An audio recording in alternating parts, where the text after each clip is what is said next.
Assalamualaikum warahmatullahi wabarakatuh. Jumpa lagi dengan Enjoy Channel, channel yang membahas berita teraktual, terhangat, dan sedang menjadi perbincangan publik. Sahabat Enjoy Channel, kali ini yang akan kita bahas mengenai hasil survei yang dilakukan oleh SMRC yang mengatakan bahwa Pak Anies Baswedan kalau diusung dari PDIP ini akan mengangkat suara di PDIP. Padahal kalau kita lihat teman-teman, di PDIP itu sudah ada calon presiden potensial, yaitu Ganjar dan Puan Maharani. Sementara kalau kita lihat, gerakan relawan Ganjar sudah mulai bergerak mendirikan rumah Ganjar.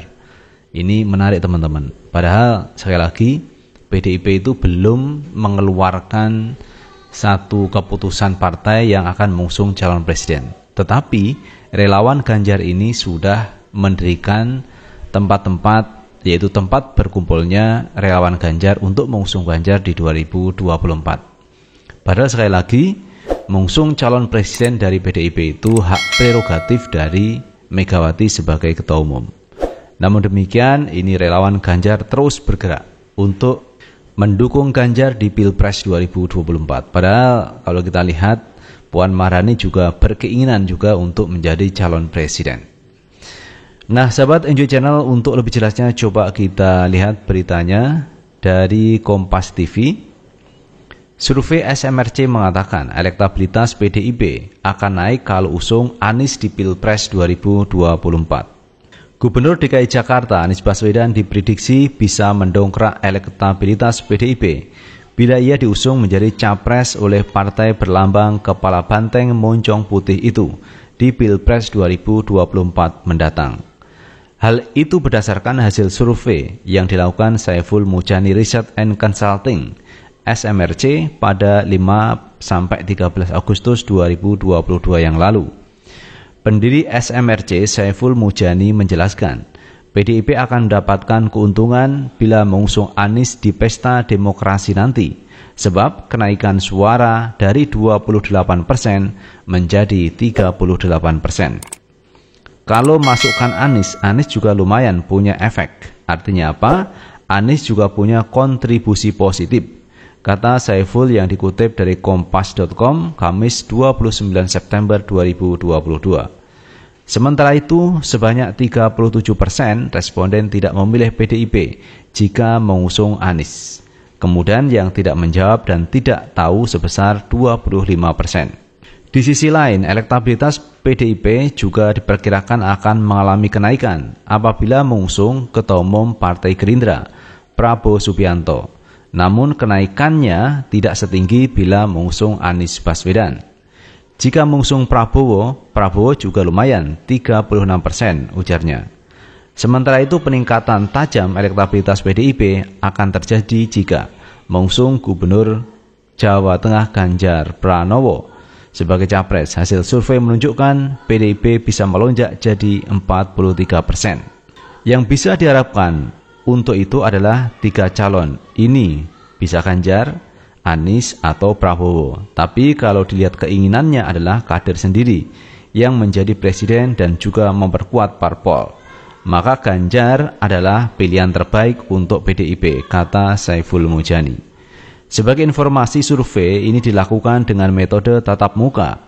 Populasi survei adalah seluruh warga negara Indonesia yang punya hak pilih dalam pemilihan umum. Dari populasi ini dipilih secara random atau stratified multistage random sampling sebanyak 1.220 responden. Adapun margin of error survei dengan ukuran sampel tersebut diperkirakan sebesar lebih kurang 3,1% pada tingkat kepercayaan 95%. Nah itu sahabat Enjoy Channel, kalau kita melihat hasil survei dari SMRC, Saiful Mujani Research and Consulting, yang mana kalau menurut perhitungan hasil penelitian dari Saiful Mujani, kalau PDIP ini mau mengusung Anies Baswedan, maka suara PDIP akan mengalami kenaikan yang cukup tajam teman-teman. Dari 28% menjadi 38%. Ini kenaikan yang luar biasa bila mana mengusung Anies Baswedan untuk menjadi calon presiden. Sementara kalau mengusung yaitu Prabowo Subianto, juga mengalami lonjakan suara di PDIP. Artinya teman-teman, mengangkat calon presiden itu akan membuat efek ekor jas partai yang mengusung. Baik itu calonnya itu menang atau kalah, itu mendongkrak suara di partai. Jadi punya efek ekor jas yang luar biasa bila mana mengusung calon presiden. Karena itu banyak analisa yang mengatakan PDIP nanti juga akan mendapatkan suara yang cukup banyak di pemilu 2024. Kenapa begitu? Karena PDIP akan mengajukan calon presiden. Dan bahkan teman-teman, tanpa koalisi sekalipun PDIP itu bisa mengusung calon presiden. Makanya sampai hari ini kita melihat bahwa PDIP itu belum ada partai koalisi yang duet dengan PDIP. Belum ada, hanya PDIP sendiri. Sementara partai-partai lain seperti Gerindra ini sudah melakukan koalisi dengan PKB. Kemudian ada KIB, ada Golkar, ada PAN, ada P3. Sementara dari Nasdem akan melakukan koalisi dengan Nasdem sendiri, kemudian Demokrat dan PKS. Jadi masing-masing hari ini sudah melakukan koalisi-koalisi, teman-teman. Jadi 9 partai politik ini yang hanya sendiri adalah PDIP.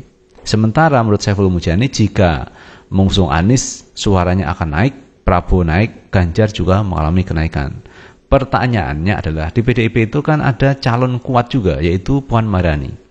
Nah, kalau Puan Maharani ini dimajukan menjadi calon presiden, maka ini banyak yang membuat analisa bahwa PDIP akan kalah di tangan Puan Maharani. Tetapi walaupun demikian, ada suara kenaikan di PDIP sendiri, teman-teman, karena PDIP mencalonkan calon presiden.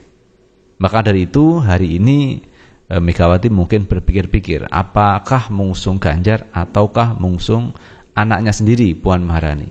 Jadi misalkan nanti mengusung Ganjar dan Ganjar jadi, tentu Ganjar menjadi presiden dan Puan Maharani tidak menjadi presiden, kan itu masalahnya. Jadi posisi sekarang adalah PDIP lagi berhitung-hitung, teman-teman, siapa yang akan diusung. Tetapi Saiful Mujani Research and Consulting telah memberikan alternatif solusi. Kalau ingin menang, usunglah Anies, atau mengusung Prabowo, atau mengusung Ganjar Pranowo. Itu artinya Saiful Mujani tidak merekomendasikan mengusung Puan Maharani. Sementara itu Puan Maharani juga sudah mulai bergerak, teman-teman, untuk mempromosikan, bahkan sesama kolega di partai PDIP itu sudah membentuk Dewan Kolonel yang tugas dan fungsinya adalah sosialisasi terkait keberhasilan dari Puan Maharani. Jadi sudah ada gerakan untuk mengangkat nama Puan untuk menderek elektabilitas. Dan elektabilitas Puan Maharani tentu juga akan naik jika misalkan Ganjar tidak diusung menjadi calon presiden. Jadi PDIP hanya punya satu calon, yaitu Puan Maharani. Itu akan solid juga, teman-teman, walaupun pendukung Ganjar kecewa. Namun demikian, ini juga akan membuat pendukung dari Puan Maharani kecewa jika mengusung Ganjar Pranowo. Jadi memang 2024 masih teka-teki, teman-teman, siapa yang akan diusung oleh PDIP.